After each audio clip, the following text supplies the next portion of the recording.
So the key would be have to cry. We're going to why the Mizbeach? What's the problem when a person divorces? Who suffers the most? Person is happy, got rid of his children, she's happy, got rid of the lazy person, and so on. Who is the middle? Who is the korban? The children.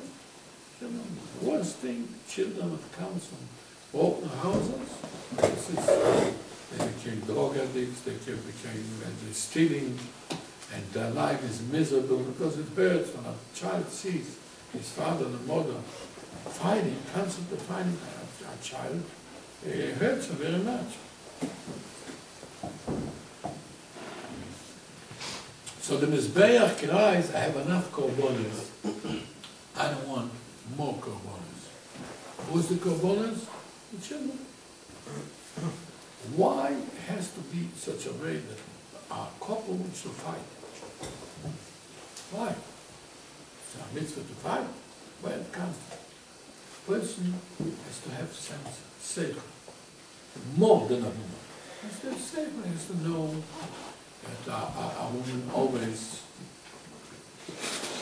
will cry, always wanted your attention. Why do you say a broken? Every day, she always had the issue. The Chazal learns to discriminate between men and women. Well, women have mitzvahs, but they're stealing.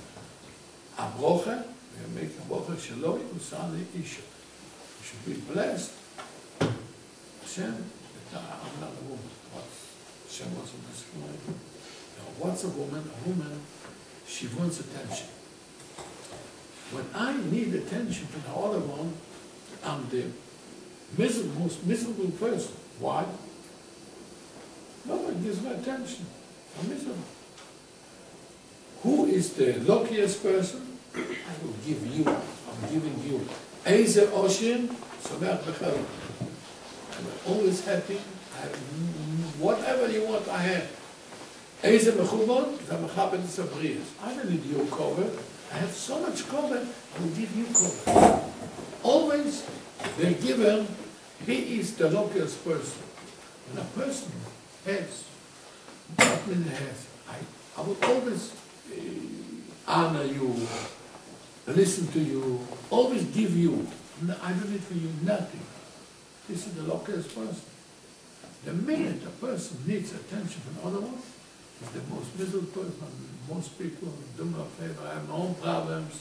I have no patience to you. Leave me alone. Go away. So now, men and women, the woman always needs attention. And the husband has the cycle. He gives the woman attention, and they get equal and a beautiful home, and the children growing up, normal children.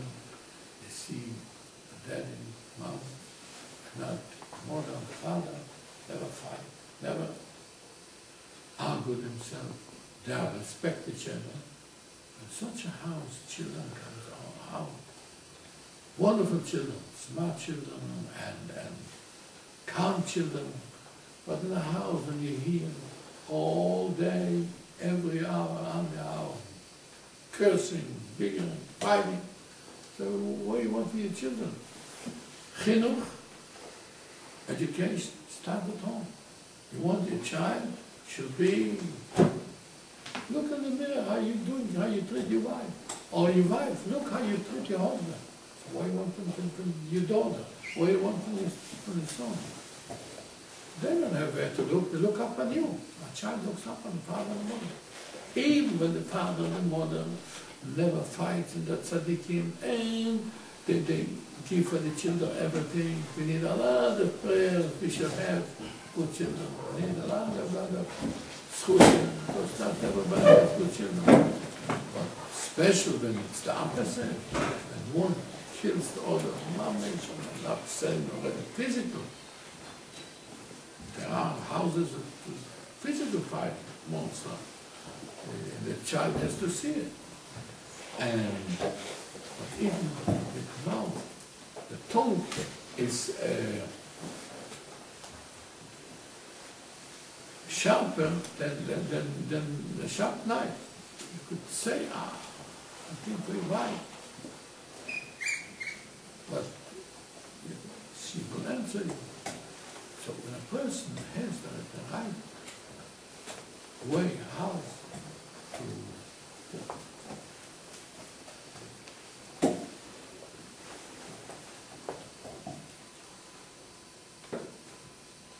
to speak to his wife, and always ensuring I will buy you, I will give you.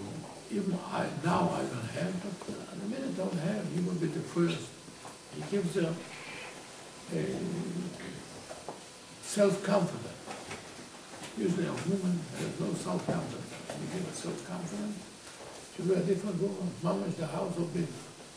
Now when you start to cry also, I don't have, and I don't have, ooh, then she started to. It was a couple that didn't have children for 21 years. But they never fight. It was never such a thing. But Mary, same thing that was under the chuppah, with love, 1 year went through them. After he had it was financially very good out, he had a big factory, a lot of money. When she had 21 years, the lady, no children. So decide, you know what? You divorce. I will get married, you will get married, and I will have children, you will have children. But here, the first time that I had an argument between each other. What was the argument? He said, you know what? I'm a businessman, I have a good head for business, I'm giving you the whole factory for you, with all money, and I know you will go to the wars now, have pity on you, who knows who you will get married, you will marry off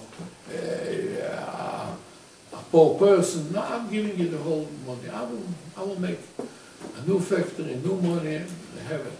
She says, no.